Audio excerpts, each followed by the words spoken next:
Oke, topik seterusnya 1.3, keseimbangan daya. Oke, apa yang dikatakan keseimbangan daya? Satu objek dikatakan berada dalam keseimbangan daya apabila daya-daya yang bertindak ke atasnya menghasilkan daya paduan sifar.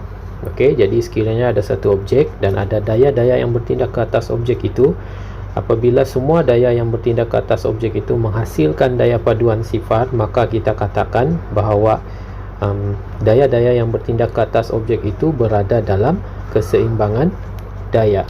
Contoh, okey, ini yang paling mudah lah. Pasu bunga di atas meja. Okey, jadi kita tahu apa yang daya yang bertindak ke atas pasu bunga itu. Yang pertama adalah dia punya berat, weight W. Contoh dalam contoh ini 12 Newton, dan kita tahu ada tindak balas normal ke atas pun di sini diberi 12 Newton. Jadi daya paduan dia berapa? Daya paduan adalah 12 tolak 12 kosong Newton. So apabila daya paduan yang bertindak ke atas objek itu adalah kosong, maka kita katakan objek itu berada dalam keseimbangan daya. Okey. Seterusnya yang di sebelah sini. Okey, ini pun kita katakan daya yang bertindak itu berada dalam keseimbangan. Okey, cuma di sini beza dia dengan yang gambar aja tadi. Di sini terdapat 3 daya, P, W dan T. Jadi macam mana kita mau tahu daya yang bertindak itu berada pada keseimbangan? Okey, yang pertama dengan cara mengira daya paduan. Bila kita kira kita dapat sifar, maka objek itu berada dalam keseimbangan daya. Tetapi kita belum belajar lagi macam mana mau kira. Dan salah satu cara lagi untuk kita tahu daya itu seimbang atau tidak ialah dengan memerhatikan keadaan objek.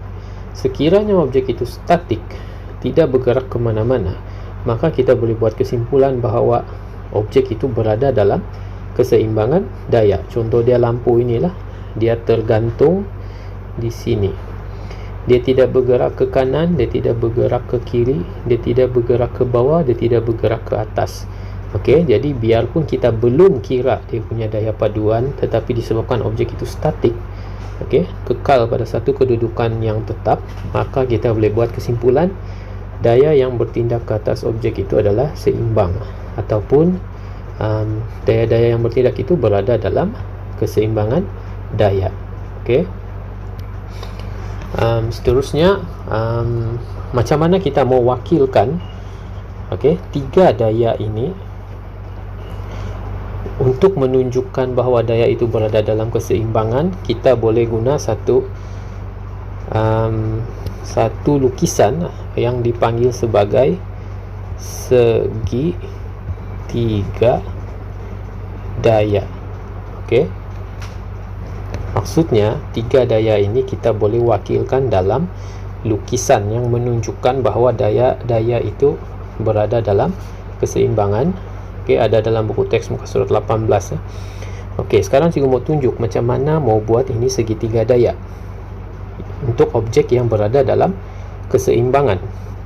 Okey, pertama sekali kamu kena ambil tiga daya itu, kamu kena susun ketiga-tiga daya itu, anak panah itu, supaya dia menjadi arah anak panah itu berturutan.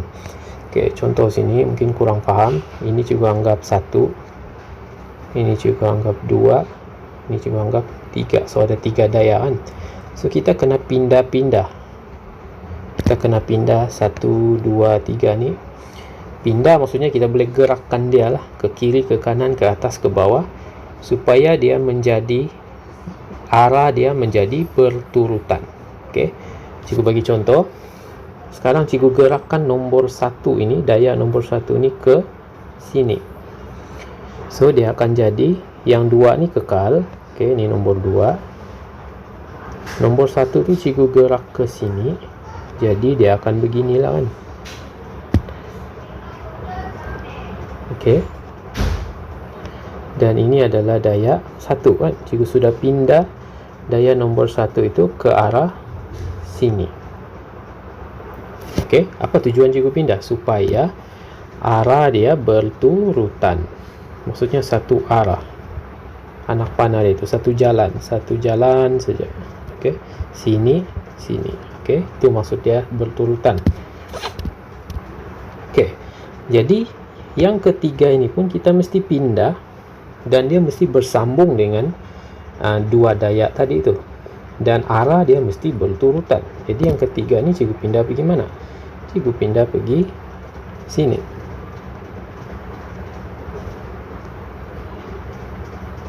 Okey. Cikgu tidak ubah dia punya arah, cikgu hanya pindah itu anak panah. Okey, macam ni. Arah dia ke bawah. Ini still ke bawah. Ini ke kanan. Still ke kanan. Ini ke tidak tahu ke mana ni, tapi still arah yang sama. Okey. Jadi cikgu sudah membentuk segitiga daya yang menunjukkan keseimbangan daya. Nampak semua sama, maksudnya berturutan dia punya arah, satu jalan. Okey, satu pusingan. Okey, semua arah dia, anak panah dia satu pusingan. So itu adalah segitiga keseimbangan daya. Bila berlaku begitu, maksudnya apabila kita nampak segitiga yang anak panah dia semua sama begini, itu maksudnya daya yang bertindak adalah seimbang. Sebelum ni kita ada belajar juga dalam daya paduan. Okey. Tapi itu kamu dapati ada dua daya yang sama arah, tapi ada satu garisan yang bertentangan arah. Okey. So ini. Ini kita sudah belajar sebelum ni. Ini adalah daya paduan yang tidak sama dengan sifar kan. Nampak beza ini dengan ini. Ini daya paduan sifar, daya dalam keseimbangan. Ini daya paduan bukan sifar, daya tidak berada dalam keseimbangan. Okey, jadi kena tahu cara melukis segitiga daya yang berada dalam keseimbangan. Okey, menyelesaikan masalah melibatkan keseimbangan daya. Contoh 1. Raja 1.26 menunjukkan sebuah lampu yang digantung dengan dua utas tali. Okey. Ini adalah lampu digantung dengan dua utas tali. Jadi kamu tengok sambungan tali itu pergi mana? Satu pergi dinding ini, satu lagi pergi dinding atas pada sudut 60 darjah. Okey. Tegangan tali T ialah 8 Newton. Dia sudah bagi. Tegangan tali T ini 8 Newton.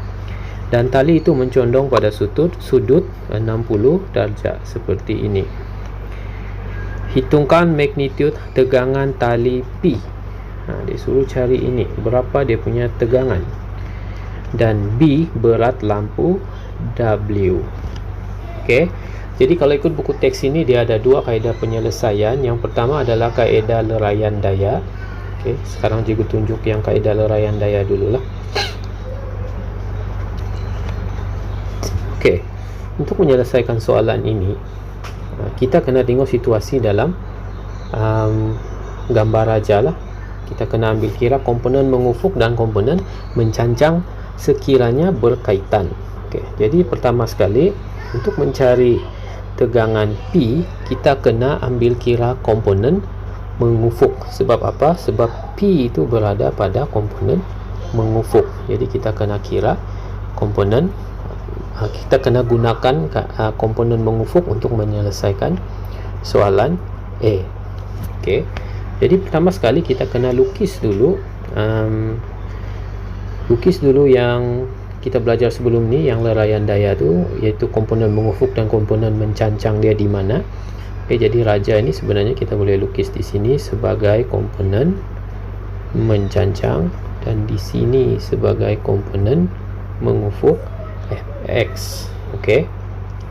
Jadi sekarang soalan suruh cari komponen mengufuk P. P itu ke mana? Ke arah kanan. Okey.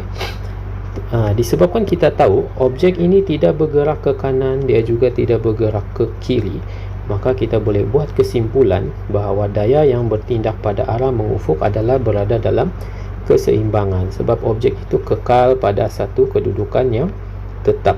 Dia tidak ke kanan, dia tidak ke kiri.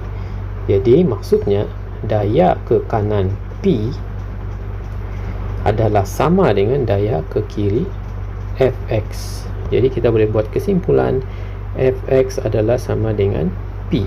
Jadi untuk cari P, kita carilah Fx. Macam mana cari Fx? Kita sudah belajar sebelum ni. Ia adalah F cos theta, mengufukkan, dan sudut di sini. Jadi F dalam gambar raja ini adalah T 8 Newton. Cos theta, theta sekarang 60. 8 cos 60, tekanlah kalkulator, dapatlah 4 Newton. So itulah tegangan tali P. Okey. Seterusnya B, berat lampu W. Berat. Okey, kalau kita tengok berat ini dia mengarah ke bawah. Jadi sudah tentu dia berkaitan dengan komponen daya mencancang. Dia tiada kaitan dengan mengufuk. Jadi dia suruh cari W. Okay, sama juga gambar raja dia macam tadi. Ini Fy, ini Fx. Jadi sama seperti tadi, kalau kita tengok objek ini berada pada satu kedudukan yang tetap. Dia tidak ke bawah, dia tidak bergerak ke atas. Jadi kita boleh buat kesimpulan objek ini berada dalam keseimbangan daya. Jadi daya ke bawah W mesti sama dengan daya komponen mencancang Fy. Jadi kita boleh tulis Fy sama dengan W. Soalan suruh cari W, kita carilah Fy. Fy kita tahu F sin theta. F berapa? F itu adalah T8. Sin theta itu adalah 60. So 8 sin 60 kamu akan dapat 6.93 Newton. Okey. So itulah contoh 1. Pada menggunakan kaedah leraian daya itu tadi, kita juga boleh menyelesaikan soalan ini menggunakan kaedah yang kedua, iaitu kaedah segitiga daya berskala. Okey. Jadi maksudnya sekiranya keluar soalan, dia tidak bagi tahu mau guna cara yang mana satu, so kamu boleh guna mana-mana lah. Okey. Cuma untuk kaedah segitiga daya berskala ini, kamu perlu ruang lukisan yang mencukupi. Okey. So langkah pertama, kamu kena lukis dulu segitiga daya yang berada dalam keseimbangan lah. Okey. Jadi di sini kita kena rujuk pada gambar raja dia. Ada 3 daya yang bertindak. Okey, cikgu sudah ajar sebelum ni macam mana mau membuat segitiga daya yang berada dalam keseimbangan. Jadi sekarang cikgu label ni sebagai daya 1, 2, 3. Jadi macam yang cikgu cakap, kamu kena susun 1, 2, 3 daya ini supaya arah anak panah dia sama. Jadi apa yang cikgu buat, cikgu pindahkan daya yang nombor 1 ni pergi sini supaya dia jadi apa?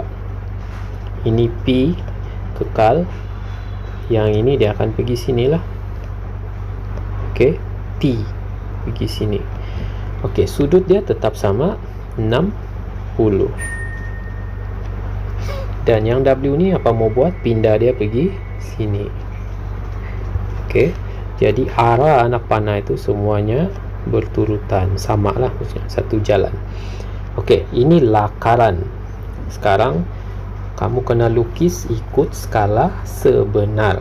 Okey, jadi sebelum lukis ikut skala sebenar, pastikan kamu lakar dahulu supaya kamu tahu apa yang kamu mau lukis. Jadi baru ikut gambar raja dalam buku tu. Okey, ini sama seperti yang cikgu tunjuk tadi lah. Okey, cuma ini contoh saja, dia sudah buat ikut lakaran. Skala dia sudah buat 1 cm 2 Newton. Okey, jadi kamu lukislah mengikut skala yang sebenar. So maksudnya kena ada pembaris, kena ada protractor. Okey. Ini cikgu rasa semua faham lah. Okey, ini lakaran cikgu tadi semua sama kan? Cuma kamu lukis ikut skala yang benar, yang betul. Maksudnya 60 darjah ni ukurlah betul-betul 60 darjah. Ini 8 Newton, ukurlah betul-betul 4 cm. Sebab 1 cm 2 Newton kan. So kalau 8 Newton 4 cm. So pastikan ini betul-betul 4 cm. Dan seterusnya lah. Okey. Dan ini pastikan betul-betul 90 darjah. And then untuk kira jawapan, ukur guna pembaris lah. Contoh kamu mau cari P, ukurlah guna pembaris berapa panjang P, darablah dengan skala. Contoh kamu dapat panjang 2 cm, darab dengan skala dapatlah 4 Newton. Mau cari W, ukurlah panjang W tu. Contoh dapat 3.5, darablah dengan skala 2 dapatlah 7 Newton. Okey, so kamu ada dua pilihan lah, mau guna kaedah segitiga berskala ataupun kaedah leraian daya. Contoh 2. Raja 1.28 menunjukkan sebuah kotak dengan berat 50 Newton dalam keadaan pegun di atas sata condong. Okey, pegun maksudnya kotak ini tidak bergerak ke mana-mana, tidak bergerak ke bawah, tidak bergerak ke atas. Lukiskan gambar raja jasad bebas bagi kotak itu dengan menunjukkan berat kotak W, tindak balas normal R, dan daya geseran FR. Jadi maksudnya dia minta kamu tanda daya W, R, dan FR pada gambar raja ini. Jadi kamu hanya perlu tahu arah daya itu bertindak. Jadi yang pertama W, seperti yang cikgu bagi tahu, W adalah sentiasa ke bawah, mengarah ke pusat bumi. R, tindak balas normal, sentiasa berserenjang dengan sata. Dan daya geseran memang akan ke atas. Okey. Jadi itulah daya yang perlu kamu tanda. Jadi itu adalah soalan lukiskan gambar raja jasad bebas bagi kotak itu. So inilah jawapan dia, sama seperti di bawah. Okey. Soalan B. Dengan melukis segitiga daya berskala, tentukan magnitude, tindak balas normal R, dan daya geseran FR. Jadi dia suruh kamu cari R dan FR. Okey. Dia suruh cari R, suruh cari FR. And then dia minta kamu guna kaedah apa? Segitiga daya berskala. Jadi maksudnya kamu kena lukis. Okey, sebelum kamu lukis segitiga daya berskala seperti yang cikgu cakap sebelum ini, kamu mesti lakar dahulu. Okey, apa bentuk segitiga yang kamu mau lukis. Jadi seperti biasa ini cikgu label sebagai 1, 2 dan 3. Okey. Jadi pindah-pindah itu 1, 2, 3 itu supaya dia menjadi satu arah. Jadi yang ketiga ini cikgu boleh pindah pergi sini. Okey, jadi dia akan jadi begini. Ini adalah R, tiada perubahan. FR, W cikgu letak di sini. Okey, yang ini cikgu pindah pergi sinilah. Okey, jadi FR ini cikgu letak di sini. Okey, FR. Jadi tujuan cikgu buat begitu supaya dia membentuk satu segitiga yang semua sama arah. Okey, bukan sama arah, dia satu berturutan dia punya arah. Semua satu jalan. Okey, nampak satu jalan. Okey, sini, sini dan sini. So satu jalan. Okey, itulah yang kita mau. Sebab segitiga daya yang seimbang, dia mesti semua arah anak panah tu satu arah, satu berturutan lah. Okey, jadi ini dia punya lakaran. And then bila melakar,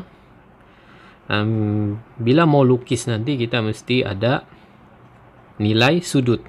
Jadi kita mesti tahu sudut dia berapa, baru kita boleh lukis dengan tepat. Jadi macam mana mau tahu sudut dia? Kita guna matematik lah di sini ya. Maksudnya kita kena tahu sudut di sini berapa. Oke, macam mana mau tahu? Guna matematik, kita boleh panjangkan yang ini. So dia jadi apa? Sini 40, sini 90, so sini mesti 50. Jadi sini 90, sini 50, sini mesti 40. Jadi sebab itu cikgu tahu sudut di sini adalah 40 darjat. Okey. Jadi sebab itu lukisan ini, okey, sudut di sini adalah 40 darjah. Ini sama macam lukisan cikgu tadi lah. Okey, jadi baru kamu lukis ikut skala. Jadi contoh di sini dia buat skala 1 cm 10 Newton. Jadi ini yang dia buat sendirilah sebab soalan tidak bagi. So dia kena buat sendiri. Ikut kesesuaian. Jadi lukislah. Cikgu rasa tidak masalah. Macam berat ini, dalam ini dia first dia lukis adalah W. Sebab nilai W tu dia sudah tahu berapa. Ada dalam soalan 50 Newton. Jadi dia 50 Newton maksudnya 5 cm lah. Dia buat garis ke bawah 5 cm. Lepas tu baru dia buat FR. FR itu kita tidak tahu dia punya nilai kan. Jadi berapa panjang kita mau lukis ini. Berapa panjang kita mau lukis. Kita tidak tahu dia punya nilai. So kita tidak perlu tahu berapa panjang. Sebab kita memang mau cari itu. Jadi apa yang kita perlu buat? Kita hanya perlu ukur sudut ini 40 darjah. And then lukislah garis ini sepanjang-panjang yang kamu suka. Berapa panjang pun boleh. Sebab kita tidak tahu berapa. Okay. And then garis seterusnya di sini kan. Dan sudut dia adalah 40 kan. Lukis saja panjang-panjang sampai dia bersilang. So maksudnya sampai sini sajalah kamu perlu lukis. Okey, dan ini adalah R, FR. Okey, disebabkan kita mau cari FR, jadi kita tidak tahu dia punya panjang. Jadi kita lukis saja panjang-panjang sampai sini. R pun kita mau cari, kita tidak tahu panjang dia berapa, lukis saja panjang, so dia akan bersilang. Yang penting sudut sini ni kita tahu, sebab itu kita mesti cari tadi 40, sini pun 40. Okey, supaya kita boleh buat garisan yang panjang dan kedudukan yang betul. Okey, lepas sudah dapat bentuk segitiga tu, baru kamu ukurlah seperti biasa. Ukur berapa panjang. Contoh kamu mau cari R berapa panjang, ukur guna pembaris. Sini contoh dalam soalan ni R adalah 3.8 cm. Darab saja dengan skala 10, dapatlah 38 Newton.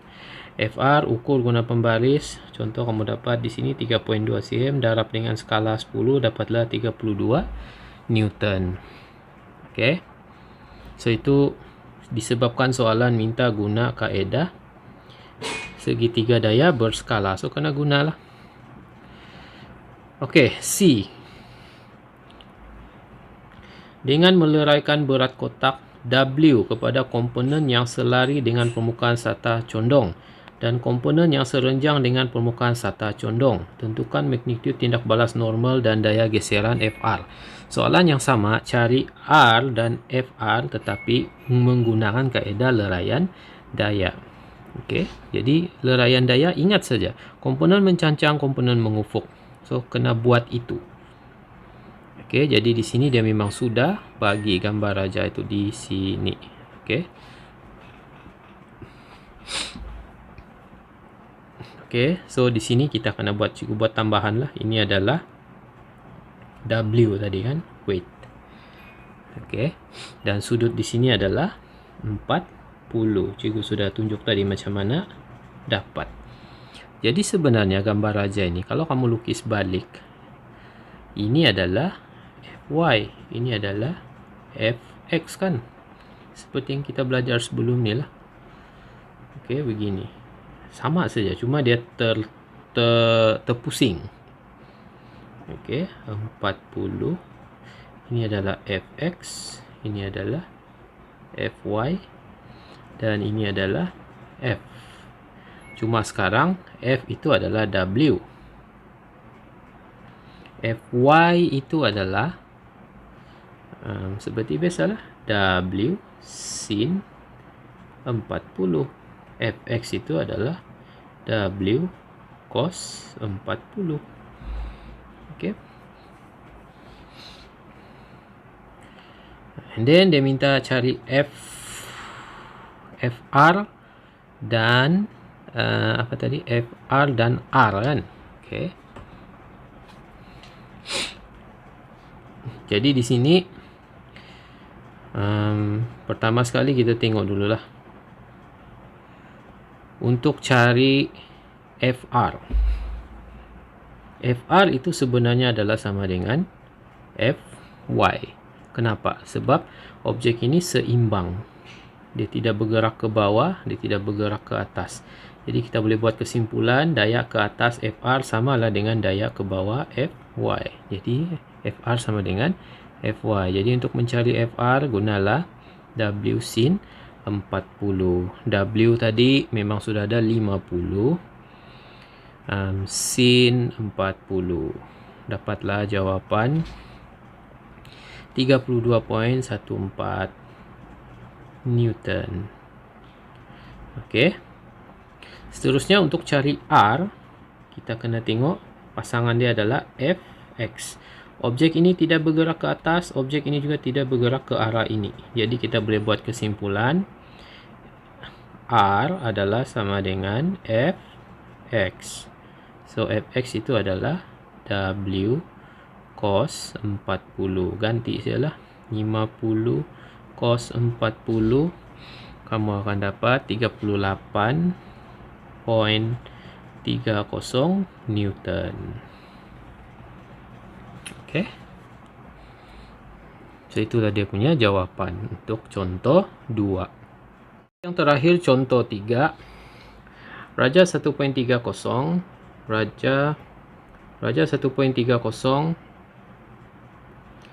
Raja 1.30 menunjukkan sebuah poster digantung pada dinding makmal dengan tali dan paku. Berat poster W ialah 12 Newton. Okey, berat ni telah diberi 12 Newton. Lukiskan segitiga daya bagi berat poster dan tegangan tali yang bertindak ke atas poster itu. Lukiskan segitiga daya bagi berat poster dan tegangan tali yang bertindak ke atas poster itu. Okey, segitiga tu memang sudah ada jawapan sini. Cuma cikgu mau tunjuk step dia. Macam mana mau dapat bentuk segitiga daya tersebut. Cikgu label lah ini sebagai 1, ini sebagai 2, dan ini sebagai 3. So cikgu mesti pindah 1, 2, 3 tu supaya dia membentuk satu segitiga yang anak panah dia semua sama satu jalan dia punya arah. Jadi cikgu tulis nombor 1 tu tidak ada perubahan, masih samalah. Okey, ini nombor 1. Yang 2 ni cikgu pindah, ini cikgu pindah kasih panjang saja pergi sini. Okey, jadi 2 tu sini. Okey. Dan yang 3 ini cikgu letak saja di sini. 3. Okey, so ini T, ini pun T, ini adalah W. Okey, cikgu tidak ubah arah dia. Cikgu hanya ubah kedudukan. 3 pergi bawah, sini pun pergi bawah. 2 pergi sini tetap sama. 1 pergi sana tetap sama.